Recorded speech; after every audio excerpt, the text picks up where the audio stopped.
Assalamualaikum warahmatullahi wabarakatuh. Nama saya Tubagus Miftahul Agnia Khaironi. Saya dari kelas 12 agama. Saya akan mempresentasikan hasil tugas pada jawaban uraian LKS halaman 14, 17, dan 23. Halaman 14, pertanyaan.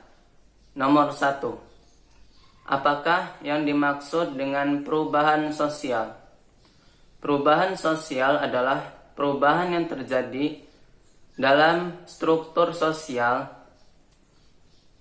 dan pola-pola hubungan sosial yang mencakup sistem status, hubungan keluarga, sistem politik, kekuasaan, dan atau maupun penduduk.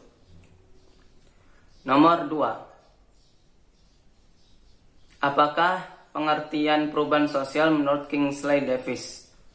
Menurut Kingsley Davis, perubahan sosial adalah perubahan-perubahan yang terjadi dalam struktur dan fungsi masyarakat. Nomor 3.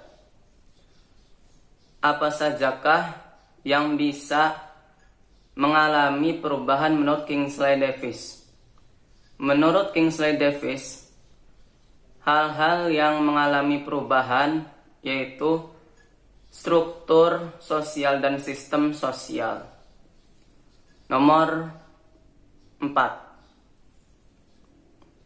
Sebutkan beberapa faktor internal yang memengaruhi perubahan sosial.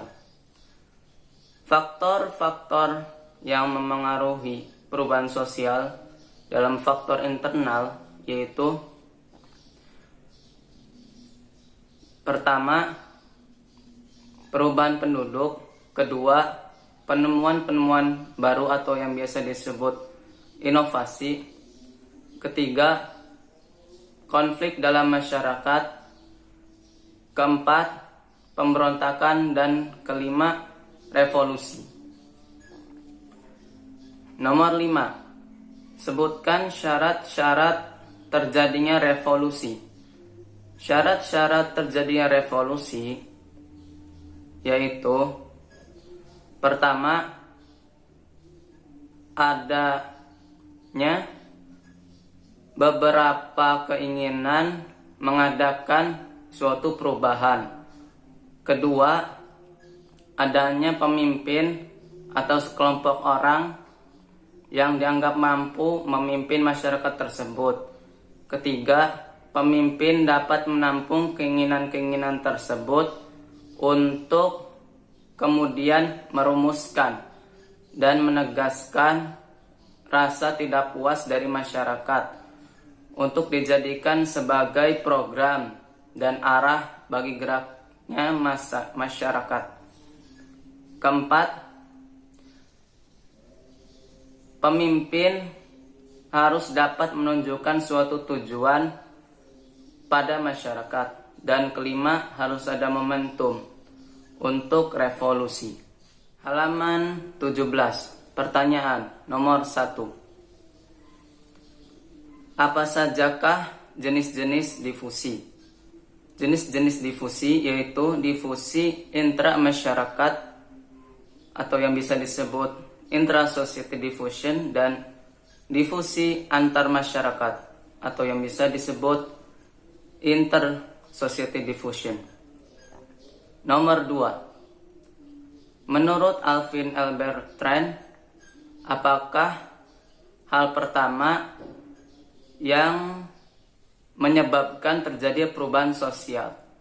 Menurut beliau, hal pertama yang menyebabkan terjadinya perubahan sosial yaitu adanya komunikasi.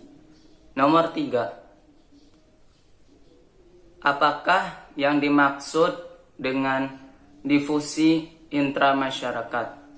Difusi intramasyarakat adalah difusi unsur kebudayaan antar individu atau golongan dalam suatu masyarakat.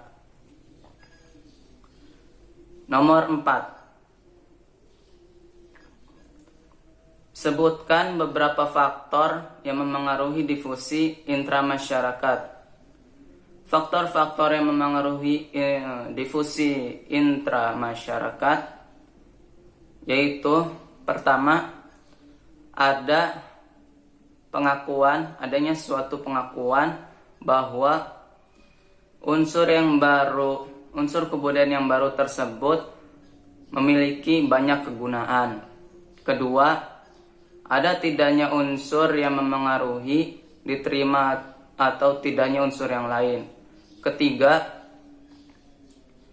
unsur yang baru yang berlawanan dengan unsur yang lama kemungkinan besar tidak akan diterima. Keempat, kedudukan dan peranan sosial dari individu yang menemukan sesuatu yang baru tersebut akan dengan mudah diterima atau tidak. Dan kelima, pemimpin atau penguasa dapat membatasi proses difusi tersebut. Nomor 5. Apakah yang dimaksud dengan avenue or channel change? Avenue or channel change yaitu saluran-saluran yang dilalui oleh suatu proses perubahan dalam masyarakat yang pada umumnya adalah lembaga-lembaga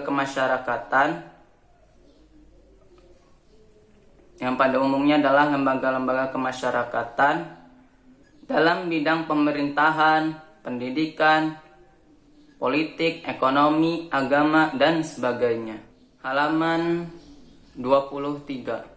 Pertanyaan nomor 1. Apakah yang dimaksud dengan dampak positif perubahan sosial? Dampak positif perubahan sosial adalah terjadinya perubahan yang mengarah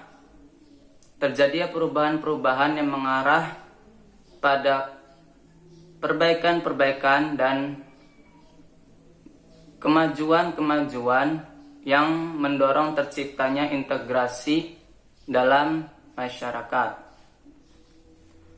Nomor 2. Sebutkan beberapa dampak positif dari berlangsungnya perubahan sosial. Dampak positif dari berlangsungnya perubahan sosial yaitu pertama, meningkatnya penguasaan ilmu pengetahuan dan teknologi. Kedua, tingkat pendidikan formal yang semakin tinggi dan merata. Ketiga, berkembangnya industrialisasi. Keempat, terbukanya peluang mobilitas. Kelima, munculnya nilai dan norma yang baru. Keenam, adanya struktur dan hubungan sosial baru. Ketujuh, terjadinya diferensiasi struktural. Kedelapan, munculnya budaya ilmuwan. Kesembilan, adanya upaya memberdayakan perempuan. Dan ke-10, tingkat kesadaran politik yang semakin meningkat. Nomor 3. Apakah yang dimaksud dengan modernisasi menurut Wilbert Moore? Menurut Wilbert Moore, modernisasi adalah transformasi total masyarakat tradisional atau pramodern ke tipe masyarakat teknologi dan organisasi sosial yang menyerupai kehidupan dunia barat yang ekonominya makmur dan situasi politiknya stabil. Nomor 4. Apakah yang dimaksud dengan culture shock? Keguncangan budaya atau yang bisa disebut culture shock adalah keadaan di mana seseorang atau masyarakat tidak bisa menerima kebudayaan, tidak bisa menerima unsur kebudayaan yang baru, yang sifatnya asing, dan yang datang secara tiba-tiba. Nomor 5. Apa yang biasanya terjadi pada seseorang yang memiliki pola pikir yang progresif? Orang yang memiliki pola pikir yang progresif, maka pemikirannya akan berorientasi ke masa depan atau yang biasa disebut future oriented. Dengan demikian, orang yang mempunyai pola pikir yang progresif, maka orang tersebut mudah mampu menyesuaikan diri terhadap perubahan. Demikian yang dapat saya sampaikan. Apabila ada kesalahan kata, mohon dimaafkan. Terima kasih. Wassalamualaikum warahmatullahi wabarakatuh.